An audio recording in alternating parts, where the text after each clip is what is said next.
Hey boys and girls, welcome back to another episode of Speakeasy Drink Better Podcast, and we've got another spectacular episode tonight. I'm here with Edelweiss, we're down at the Speakeasy, and we've got another great topic from our past trip we just took. Edelweiss, what did we just do? We just got back from Argentina and Uruguay, and what's huge there? Vermouth. Yeah.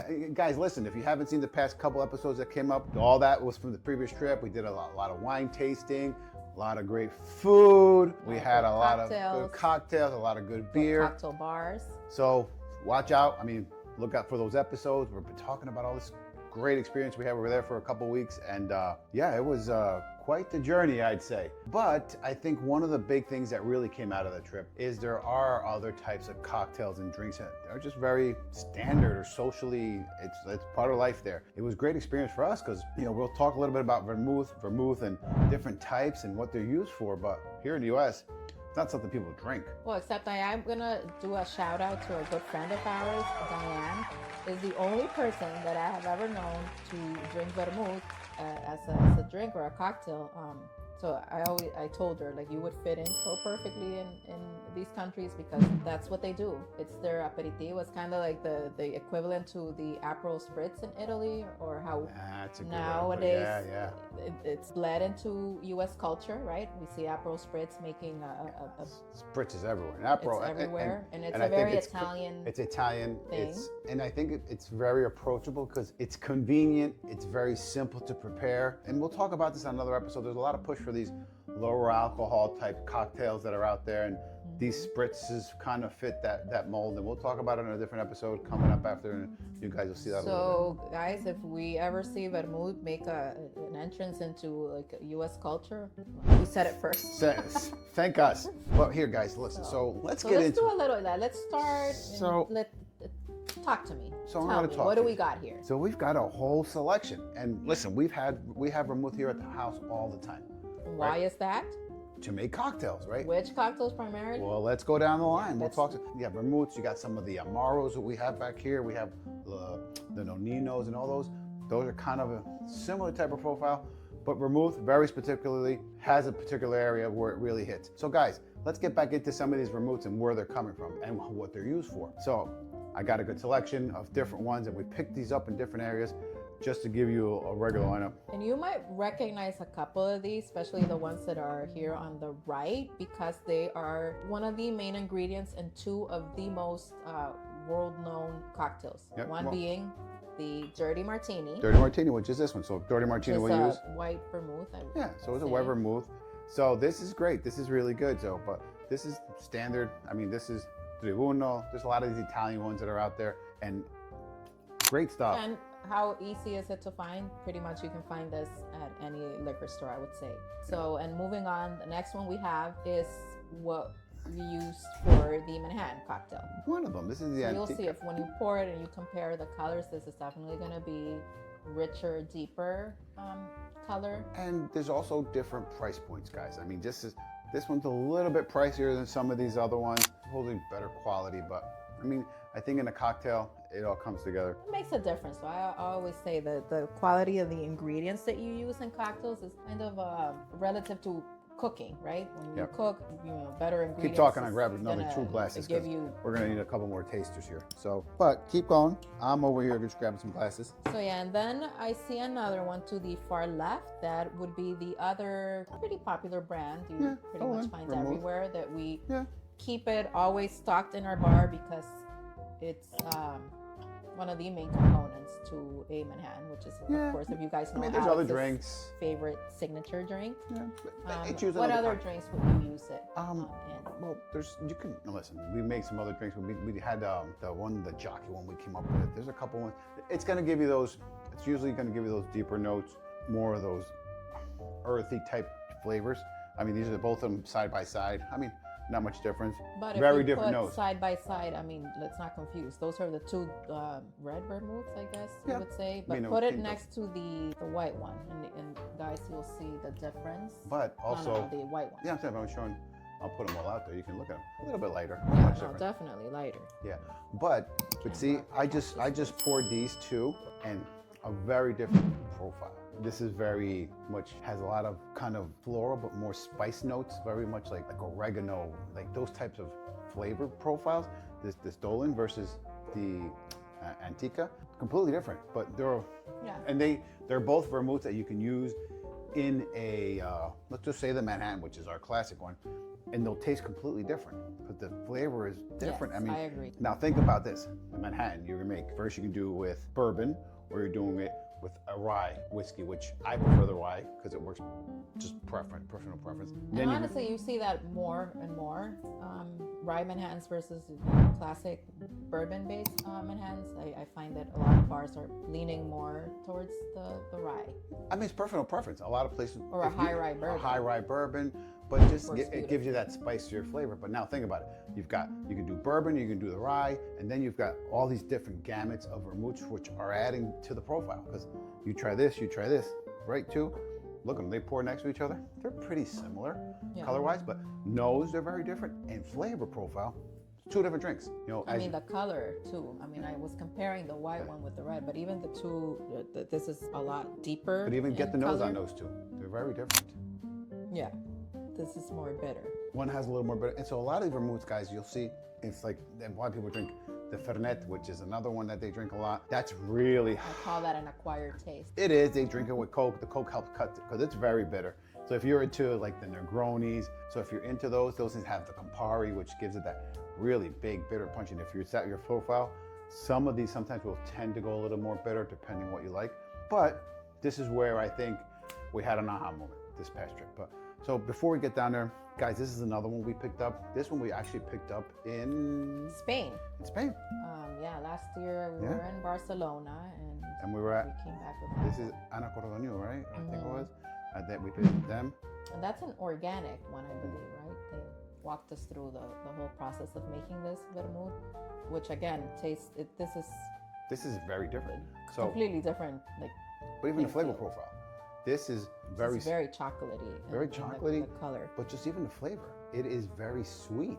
There's no bitter on this one. Yeah. It's very plummy, a lot of those fruit notes in the back notes, and spectacular. And so this is where I think we had an aha moment. Guys, people actually drinks this stuff by itself. Wait, where did you have the aha moment? With this one or? So let's go back. So listen, on this previous trip, we ended up at a bar which was called El Vermut de la Aduana in Ciudad Vieja in Montevideo, Uruguay. Listen, guys, we went to Mercado del Puerto and we went to have lunch. Listen, if you're in Uruguay, you have to go there to eat. Some of the best parrilladas. You can have some great steak and great wine. Beautiful. It's only open till 6, so it's kind of like a late lunch.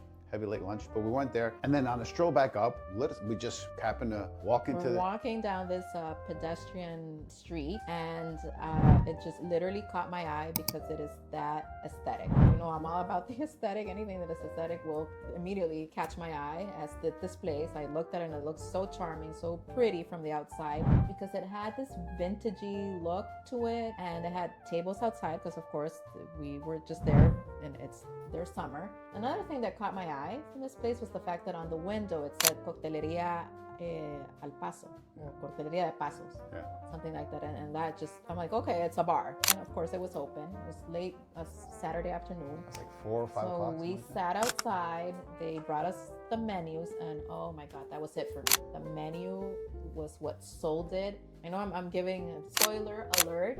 I'm giving away maybe too much. Why is it a spoiler? Because we ended up filming an episode on location at this bar, and it was such an amazing experience. I would have to say that out of the highlights of this trip to Uruguay, that was definitely top of my list. And you know, the Speakeasy Drink Better podcast ended up doing a bar takeover. Yeah. How cool was that? So we'll give a little bit guys, more of that. This is coming in a couple episodes. Listen, it's coming.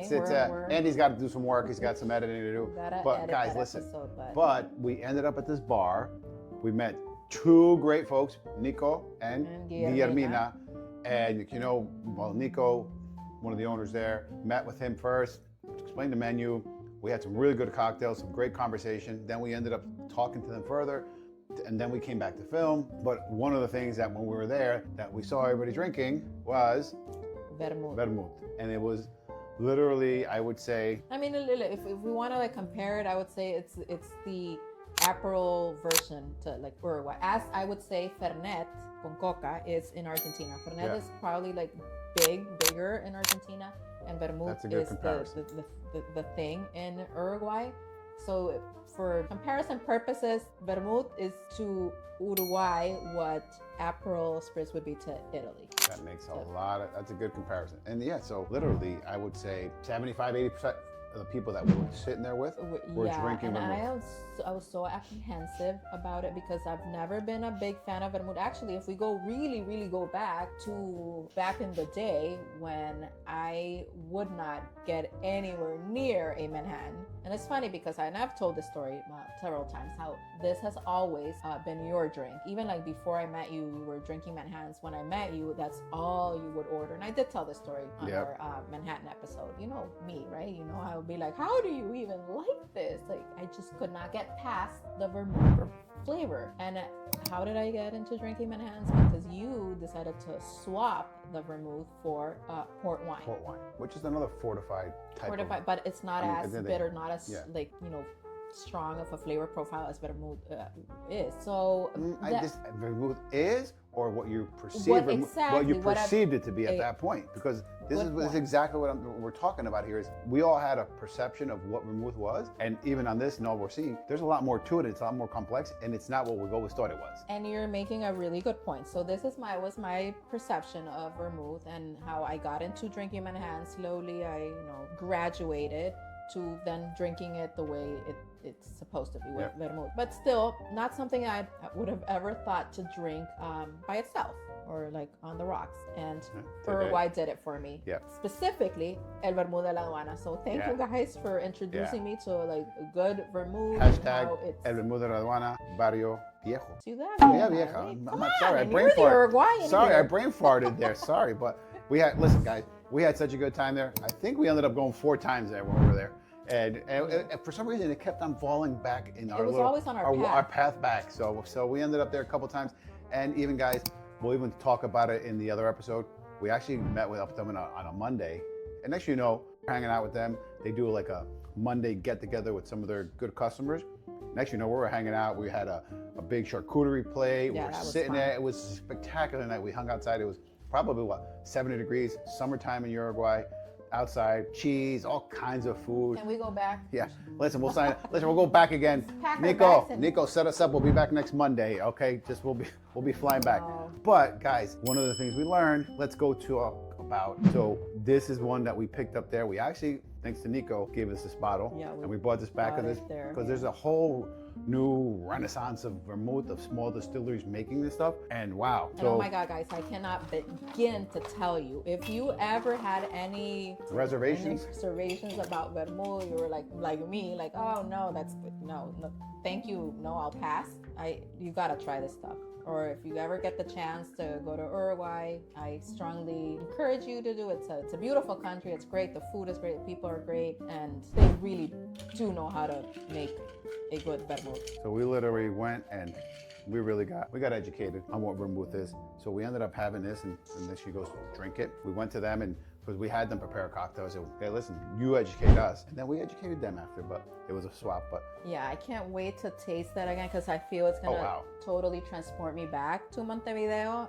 But can we talk about these? Oh, sorry guys. Yeah. New merch coming soon. New merch. Yeah. And these we'll have to thank to somebody. Our niece for a little gift. This. So some fresh merch with the Speakeasy Drink Better podcast. So we're using them for the first time. So they're making their debut episode. Yeah. So anyways, cheers, guys. What do you think?